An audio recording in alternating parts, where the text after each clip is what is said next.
রাজধানীর বনশ্রী এলাকায় স্বর্ণ ব্যবসায়ীকে গুলি ও ছিনতাইয়ের ঘটনায় বাড়ির দারোয়ানকে আটক করেছে পুলিশ। ঘটনার পর থেকে স্থানীয়দের মধ্যে রয়েছে চাপা আতঙ্ক ও ক্ষোভ। রোববার রাত 10:30টার দিকে আনোয়ার হোসেন নামে এক স্বর্ণ ব্যবসায়ীকে গুলি করে 200 ভরি সোনা ছিনিয়ে নেয় দুর্বৃত্তরা।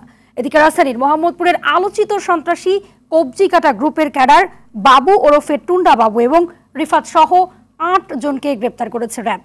খান আলমিনের রিপোর্টে বিস্তারিত। রোববার রাত 10:30টার দিকে বনশ্রী ডি ব্লকের 7 নম্বর রোডের 20 নম্বর বাড়ির সামনে এ ঘটনা। স্বর্ণ ব্যবসায়ী আনোয়ার হোসেন তার ব্যবসা প্রতিষ্ঠান অলংকার জুয়েলার্স থেকে বাসায় ফিরছিলেন। বাসার সামনে পৌঁছানো মাত্রই 3টি মোটরসাইকেল করে ছিনতাইকারীরা তাকে ঘিরে ধরে আনোয়ারকে লক্ষ্য করে গুলি ছুড়ে ও ছুরিকাঘাত করে পালিয়ে যায়। রাত 12টার দিকে গুলিবিদ্ধ অবস্থায় আনোয়ারকে উদ্ধার করে ঢাকা মেডিকেল কলেজ হাসপাতালে নেওয়া হয়। এ ঘটনার পর সকাল থেকে বনশ্রী এলাকায় তার বাড়ির সামনে ভিড় করছেন স্থানীয় মানুষ ও ব্যবসায়ীরা। উদ্বেগ উৎকণ্ঠা তাদের সবার চোখে মুখে। 3টা হুন্টা 9 জন লোক ছিলেন আর কি, এবং কোনো লোকই আগায় আসেন নেই ঘটনাস্থলে।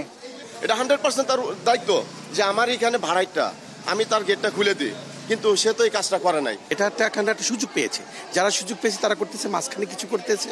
হ্যাঁ, এইটা আমরা এখন সবারই অ্যালার্ট থাকা উচিত। সন্ধ্যার টাইমে যে এই ধরনের দুর্ঘটনা ঘটতেছে, আজকে এখানে চিন্তা হবে, কালকে ওইখানে, পরশু ওইখানে, এভাবে যদি হয় তাহলে আমাদের আতঙ্ক, মানে আমরা কিভাবে চলবো। দ্রুত ছিনতাইকারীদের গ্রেফতারের দাবি জানিয়ে আনোয়ারের স্ত্রী জানান, গেট খোলার আকুতি শুনেও বাড়ির মালিক ও দারোয়ান কেউ সাড়া দেননি। লক্ষ লক্ষ টাকা ঋণ করে ব্যবসাটা করে, কালকেও ঋণ করছে, ঋণ করে কিছু মাল কিনছে, এখন সব নিয়ে গেছে। আপনারা যদি লোকগুলোর ধরতে পারেন তাইলে হয়তো সুস্থ বিচার পাবো। ঘটনাস্থল পরিদর্শন করেছে ডিবির একটি প্রতিনিধি দল। পুলিশ আটক করেছে দারোয়ানকে।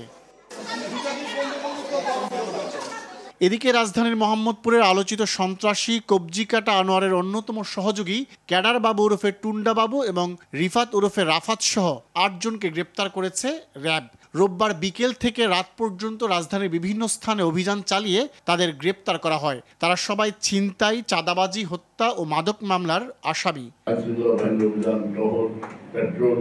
চেকপোস্ট আমরা অব্যাহত রেখেছি। ইনশাআল্লাহ আমাদের এই প্রচেষ্টা আমরা আরো জোরদার করব এবং এটা আগের থেকে যেহেতু অনেক কমেছে, এটা অবশ্যই এটা কমবে। খান আলামিন, RTV, ঢাকা।